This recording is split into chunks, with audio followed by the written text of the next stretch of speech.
says, hey, William, love the channel. I start my academy on the 25th of this month. I'm 29 years old. I've worked in manufacturing throughout my 20s. I've worked with former inmates and built up good friendships with them. So my question is to you, how can I build the same communication bond and respect from working with former prisoners? I realize the change in working manufacturing to working at a prison. I work in a non-serious, friendly, laid-back job now, and I have to transition to a very serious environment. If you could please give me some insight and feedback on how I could bring my skill into corrections. By the way, I'm going to a minimal facility in the state of Illinois. I would love to hear back your response. It's a great question. I love this question. Let's do it.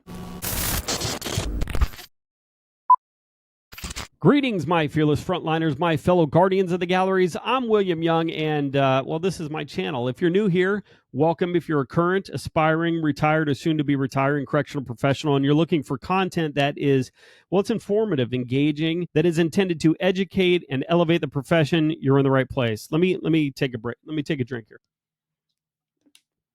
Before we respond to this email, I got to give a shout out to the members of the JCP, the Just Corrections Patreon community, for sponsoring the video, supporting the channel. Thank you, thank you, thank you. And if you're watching, if you're listening, and you feel called to, compelled to support the channel, I just opened this up. I just unlocked YouTube channel membership. And if you want to contribute, consider becoming a member of the channel. There are a couple of different tiers. There's a couple of different options. And as a member of the channel, you're going to get early access to all of the videos, as well as access to members-only content, live streams, behind-the-scenes content, all of it. Or if you'd like to contribute in another way, you could buy super thanks, and you could do that by hitting the little thanks button right below me, below my face. I absolutely love this question, and I love that you love the channel, and good luck in the academy. Good luck to all of you, as a matter of fact, that are getting ready to enter the correctional profession. Welcome to the family. So I think the question here, the concern is that you are good at building rapport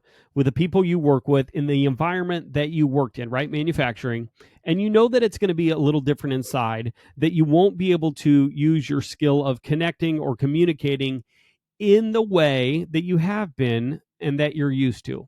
And you're right, but you're also wrong. You're right because the nature of your quote unquote relationship, right, with the incarcerated has to be different than your relationships that you had with your coworkers. Under normal circumstances in the real world, right, you can chit chat about pretty much anything except maybe race, religion, politics, personal finances, sensitive health issues. And you really shouldn't tell like crazy or offensive jokes or make fun of anyone. But other than that, you're good. You can converse with coworkers about life and family and your weekend plans, kitchen remodels, all of that. And on the inside, not so much. In fact, probably not at all. So you're right. It's going to be different, and it needs to be different. But you're wrong. Because your skills, your ability to communicate and connect are the most important skill ever, right? They're the key to success inside. And you can bring your friendly, non-serious, laid-back attitude with you and use it, but we're going to have to tweak it a little bit. So let me explain, because I'm sure some people out there that are watching are losing their minds because I said you could be friendly, because I said you could be laid back, but here's what I mean. All right. When I interact with inmates, I try to keep the temperature as low as I could possibly keep it until it has to be turned up, if that makes sense, right? I'm not a threatening presence. I'm not trying to impose my will on the population by fear or intimidation. I impose my will through talking, through conversation. And some might see my approach as laid back or non-serious, but that's not the case. I am very intentional and strategic when it comes to communicating, when it comes to my interactions with the incarcerated. So what does being friendly mean? Well, when I Googled it, the AI overview said being friendly means acting in a kind, pleasant, and approachable way towards others, making them feel comfortable and welcome. It involves showing warmth, being helpful, and generally having a positive attitude in social interaction. Psychology Today says it's a way of communicating that fosters connection and a sense of ease. So let's talk about how being friendly and laid back fits into the correctional world, because believe it or not, it does. But it has to be filtered through something that we talk about a lot, that we say all the time in this profession: being fair, firm, and consistent. So let's start with fair, right? That friendliness you've got, that approachable positive energy, that's going to go a long way in helping people feel like they're being treated with dignity and respect. And that's the fairness piece, right? That's fairness. It doesn't mean giving people what they want. It means giving them what they're supposed to get and doing it in a way that doesn't belittle or provoke, right? You're not there to be their buddy, but you are there to treat them like a human being and someone who knows how to talk to people, who can read the room and adjust their tone and their approach, is already way ahead of the game. So next up is firm. And this is where the laid back part needs a little bit of refining, right? Being laid back doesn't just mean being passive or permissive. It means that you don't overact, right? You stay cool under pressure. You don't get rattled every time someone tests you, which they are going to test you, right? So that calm, easygoing presence that you have becomes a strength when you combine it with clear boundaries and expectations. You're not standing there barking orders or puffing out your chest. You're calmly letting people know exactly what's acceptable and what isn't. And when they cross the line, you respond, not emotionally, but decisively. And finally, the final part of that fair, firm, and consistent, the consistent part, this is the glue that's going to hold it all together, right? If you're fair sometimes and not fair other times, if you're firm with one inmate, but then you let another inmate slide, then you're going to lose credibility. But if you're the same version of yourself every day, if the inmates know what to expect from you, know that you'll treat them with the basic respect, but won't tolerate their bullshit, then you're doing it right. That kind of consistency builds trust in a weird way. It's not a friendship. It's more like a mutual understanding. They know what you will put up with. They know how you're going to operate. They know where they stand with you, right? And that's what matters. So to answer your question, yes, you can absolutely bring your communication skills into corrections. In fact, you absolutely should, but you've got to reframe them a little. You're not trying to be liked, okay? You're trying to be respected. You're not there to be casual.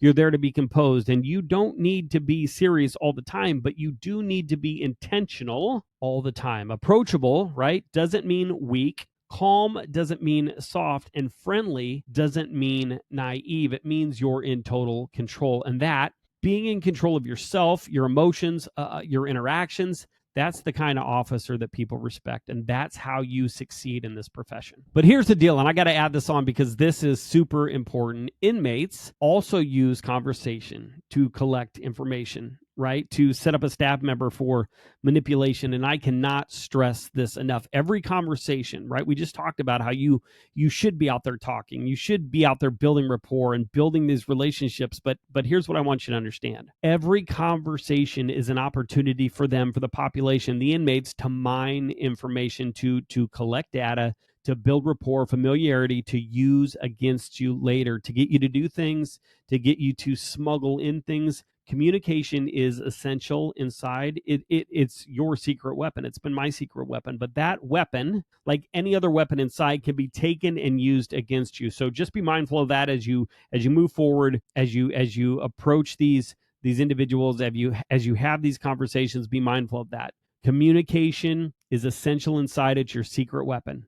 Communication is your secret weapon, but that weapon can be taken, turned, and used against you. And I want to leave you with a quote that I picked up from another officer a few years ago, right? And this is beautiful. So maybe write this down.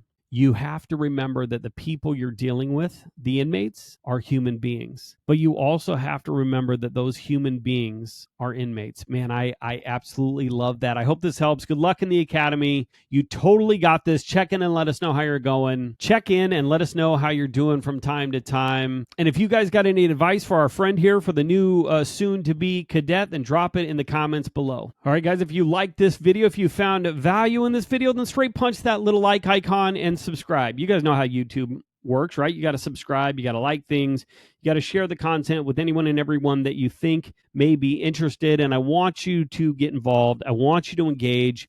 I want you to leave a comment. Let me know what your thoughts are. Let me know where your head is at.